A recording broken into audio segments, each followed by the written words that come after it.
April is always an interesting time of year for me, being a New York Mets and a Philadelphia Eagles fan. What's going on, everyone? Welcome back to another edition of John Amo's Archives. Now, as you can see, I'm a big fan of green, so I had to go with the green New York Mets hat and try to appease as many people as I could, seeing as though I'm splitting my fan base right about now. This is the time of year where me and Philadelphia Eagle fans, because most of you guys are Philly fans, have to agree to disagree.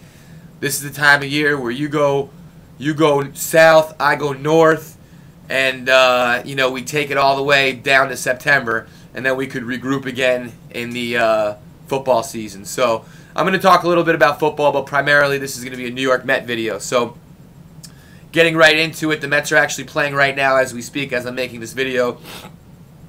They're 3-2, finishing up the road trip today. Hopefully they can go 4-2, wrap it up. Take 2 out of 3 from the Marlins, take 2 out of 3 from the Cincinnati Reds. Now, as everybody knows, Citi Field opening day tomorrow. John Amo will definitely be going down there with a crew sometime this week. I'm going to hopefully bring a video camera and get the whole thing on video. Get that to you guys. I'm going to edit it up for you for my first game at Citi Field. I'm very excited. I don't know if you guys have seen Citi Field, but comparing it to Citizens Bank and Yankee Stadium, I know Yankee Stadium costs a lot more money, but I was reading a good article about Citi Field actually, and they said that they wanted it, obviously they designed it after Brooklyn Dodgers Ebbets Field, but they wanted it to have more of a ballpark quality feel towards it rather than a stadium feel. And I think they did a really good job. I mean, from what I saw, obviously I haven't been there yet, but that'll be, taken care of this week.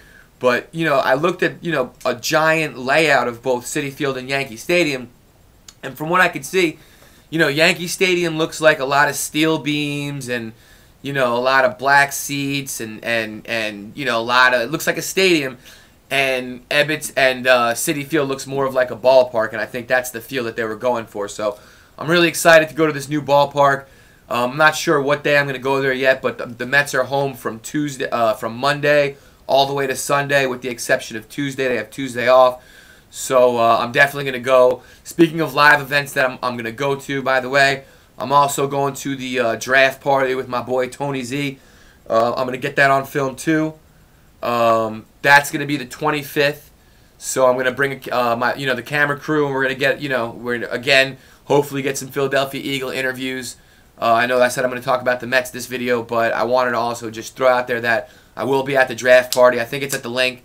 So anybody who wants to come see me, come shout out John Amo, and we'll get up and drink a beer or something. But sticking with the Mets really quick, as I said, they're 3-2. They're actually playing right now, finishing up the series with the Florida Marlins. I'm really liking what I'm seeing. Hernandez, our number 5 starter, pitched yesterday. He let up 2 earned runs in 6 or 7 innings, so that's good. I know there were some question marks. Some people wanted to bring in Pedro Martinez, which I'm still, I don't really think we need him, and he's still commanding a $5 million contract. So, maybe the Angels or some other beat-up rotation team will take him. But right now, things are looking pretty good. I'm liking the way J.J. Putz is coming in there, and K-Rod. I'm loving the fact that these guys went out there and signed two closers, a setup man and a closer. And they're saying that Billy Wagner might even be back for August. So me and my brother were having a big joke about it, and I'm like, I don't want to see Billy Wagner ever again in my life. But, we could either trade him or, use him as a 7th pitcher. As long as he doesn't come anywhere close to the 9th inning. In the 7th inning, Billy Wagner might actually be a good fit, because he's certainly not a good closer, as we all know, Philadelphia Phillies and Eagle fans. So I'm really excited the way the season's turning out. The Mets had 44 blown leads last year and 23 or 24 blown saves. So the numbers speak for itself, and they just lost the division on the last day, or they lost the playoff berth on the last day. So I think they're going to be a very dangerous squad this year. I think that, and I know that the Philadelphia Philly fans are also my Eagle fans, and I'm not trying to go out on them, but I don't like the Phillies at all. I can't stand them. But I don't think that you guys are going to be able to compete with the Mets this year. And I know everybody's saying, look at the last 2 years, and, you know, we choked and this and that. But this is a new baseball team, man. You know, if we have K-Rod and J.J. Putz last year, I think that, I definitely think that where all those blown saves and those blown leads and those blown opportunities aren't actually going to come through. So, you know, that being said, the order, the Mets batting order is looking stealth right now. I mean, I love Jose Reyes and Carlos Beltran. I like the kid Daniel Murphy. Hit a home run his first game. He's actually playing pretty good ball. You know, David Wright's hitting the ball really well. Carlos Delgado is the guy that they're saying in the contract year. You know, this guy hit 27 second-half home runs last year, and he had a great spring. So I'm looking for an MVP caliber year again from Carlos Delgado. You know, Carlos Beltran, Ryan Church.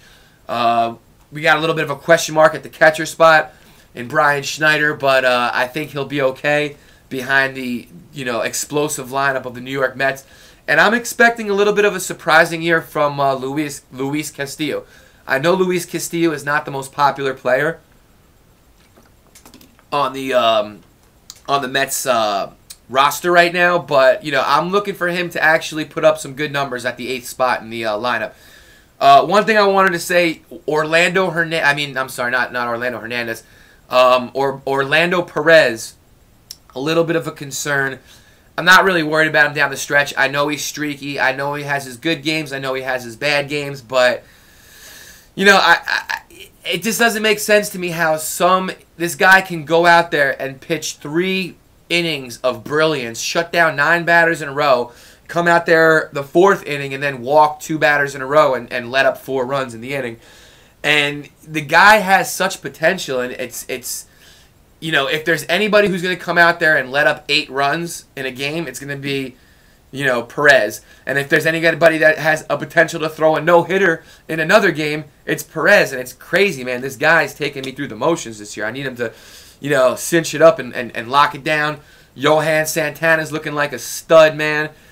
And that being said, I don't know why the Yankees didn't go after him that one season where, you know, after, you know, it was the one season where they didn't sign anybody. They signed CC Sabathia the next season. Why wouldn't you go after Johan Santana? The dude is clearly a stud, man. The dude's the best pitcher in baseball, obviously. But one thing I wanted to touch on really quick. The NFL and this Jay Cutler trade is, you know, look, you got to do what you got to do to get your quarterback. And a draft pick is only as good as the team makes it. And in other words, Oakland Raider draft picks are worthless because the Oakland Raiders ruin their draft picks every year with bullshit draft picks. Philadelphia Eagle draft picks, however, are very valuable because they turn those into Pro Bowl players. So it all depends on the perspective of the team.